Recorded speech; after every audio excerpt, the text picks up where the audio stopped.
Guys आज का SmackDown काफी जबरदस्त होने वाला है। मैं आपको बताऊं तो जिस तरीके से एंट्री मारी रैंडी ऑर्टन बनाम सोलो सिकोआ के मैच के दौरान, वो भी रोमन रेंज ने, तो गाइस रैंडी ऑर्टन ने पूरी तरीके से मजा चखा दिया रोमन रेंज को। गाइस मैं तो सोच रहा था कुछ उल्टा ही होगा रैंडी ऑर्टन के साथ, जिस तरीके से एंट्री मारी थी रोमन रेंज ने, लेकिन गाइस कुछ उल्टा ही हो गया। और गाइस आगे एक चीज और बता देना चाहता हूँ, जिस तरीके से कहीं ना कहीं रैंडी ऑर्टन, एले नाइट, एजे स्टाइल तीनों एक साथ थे पिछले हफ्ते, लेकिन आज इस बार स्मैकडाउन पे कुछ अलग ही हो गया। जिस तरीके से कॉन्ट्रैक्ट साइनिंग हुई तो गाइस कहीं ना कहीं एजे स्टाइल बनाम एले नाइट फाइट हुई और इस बीच पूरी तरीके से तहलका मचा दिया पूरी तरीके से रैंडी ऑर्टन ने। मतलब गाइस रैंडी ऑर्टन पूरी तरीके से सेंटर में बैठ के पूरी तरीके से WWE स्मैकडाउन को चला रहे हैं, जहां कहीं ना कहीं नाम हुआ करता था रोमन रेंज का, और वहीं कहीं ना कहीं अब रैंडी ऑर्टन के चर्चे देखने को मिल रहे हैं हमें स्मैकडाउन के ऊपर। तो गाइस आगे मैं बताऊं तो कहीं ना कहीं अब इस बार केविन ओवन शो था, जिस दौरान लोगन पॉल ने अच्छा खासा चीप शॉट भी दिया केविन ओवन को, और केविन ओवन ने भी अच्छी खासी धज्जियां उड़ाने की कोशिश करी। और गाइस आपको बताऊं केविन ओवन शो में काफी अच्छी खासी बातें करी गई, जिस दौरान लोगन पॉल ने अच्छी खासी बेइज्जती मारी केविन ओवन की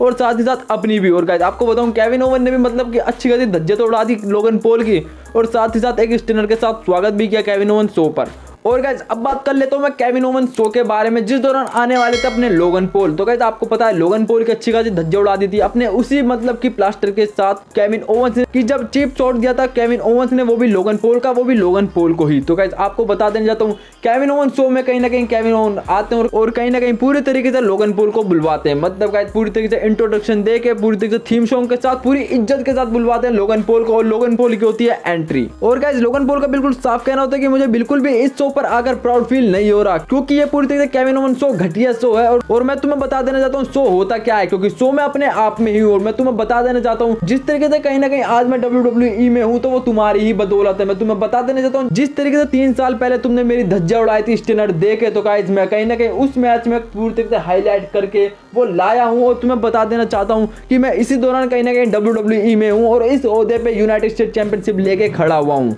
और गाइस लोगन पॉल यही कहते हुए कहते हैं कि जिस तरीके तुमने 3 साल पहले मेरी पूरी तरीके से धज्जियां उड़ा दी स्टिनर देखो और 70,000 लोगों के सामने मेरी बेइज्जती करी, वो भी मेरे पहले रेसलमेनिया मैच के दौरान, तो मुझे बिल्कुल भी अच्छा नहीं लगा। और ये सारे के सारी ऑडियंस पूरी तरीके से चिल मार रही होती है और मेरी धज्जियां उड़ रही होती है। और गाइस आगे आपको बताऊं तो केविन ओवंस को इससे बिल्कुल भी फर्क नहीं पड़ता। मतलब गाइस केविन ओवंस के लिए बिल्कुल नया था ही नहीं। तो गाइस जिस तरीके से केविन ओवंस से छुट्टी कर रखी थी रोमन रेंज की, तो गाइस लोगन पॉल कोई बड़ी बात थी ही नहीं। और गाइस इस बात को केविन ओवंस कहते भी हैं कि ये सब चीजें करना मेरे लिए 25 सालों से है और पूरी तरीके से मैं तुम्हें खत्म कर दूंगा लोगन पॉल रॉयल रंबल में। और मैं बता देना चाहता हूं जिस तरीके तुमने एंट्री मारी होगी रेसलमेनिया में और तुमने खाया होगा मेरा स्टिनर, तो मुझे बिल्कुल भी याद नहीं है और मैंने तुम्हें बताया भी, तो तुम मेरा दिमाग मत खाओ क्योंकि तुम खाओ पूरी तरीके से स्टिनर। और मैं तुम्हें बता देना चाहता हूँ लोगन पॉल कि हाँ मैं मान सकता हूँ कि तुम्हारे अंदर कहीं ना कहीं शुरुआती तौर पर अब कहीं ना कहीं तुम अच्छे खासे बेहतर हो चुके हो इस WWE के अंदर, लेकिन तुम हमारे जैसे बिल्कुल भी नहीं हो, रे मिस्टीरियो के जैसे नहीं हो तुम, सैमी जेन की जैसे नहीं हो तुम, और नहीं हो तुम सेथ फ्रीकिंग रॉलिंस की जैसे, और ना ही तुम हो मेरे जैसे। और गाइस पूरी तरह से लोगन पॉल का भी साफ कहना होता है कि मैं तुम्हारे जैसा बनना भी नहीं चाहता,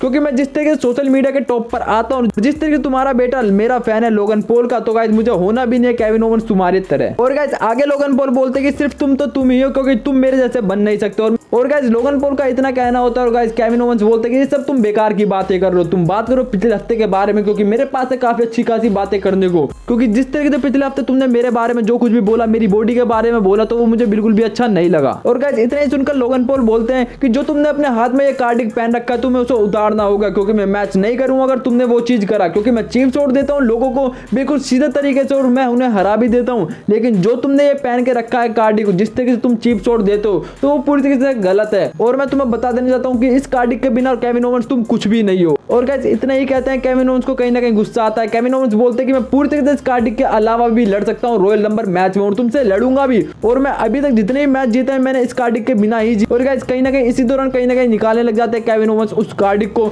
लेकिन गाइस लोगन पॉल की तरफ से मिलता है पूरी तरीके से चीप शॉट, और गाइस अच्छी खासी धज्जियां उड़ा देते हैं केविन ओवंस की पूरी तरीके से लोगन पॉल। और आपको बताऊं केविन ओवंस ने भी कहीं ना कहीं अच्छी खासी स्टिनर दी थी लोगन पॉल को, लेकिन गाइस कहीं ना कहीं लोगन पॉल का लक अच्छा था, जिस दौरान लग गए थे पूरी तरीके से स्टील स्टैप्स में, वो भी केविन ओवंस। और गाइस कहीं ना कहीं खिल्ली उड़ा रहे होते हैं उसी दौरान लोगन पॉल, वो भी केविन ओवंस। तो गाइस आई होप आपको वीडियो पसंद आई होगी, तो कर लेना सब्सक्राइब एंड वीडियो को लाइक। अब मिलता हूं नेक्स्ट वीडियो में, तब तक के लिए टाटा बाय बाय।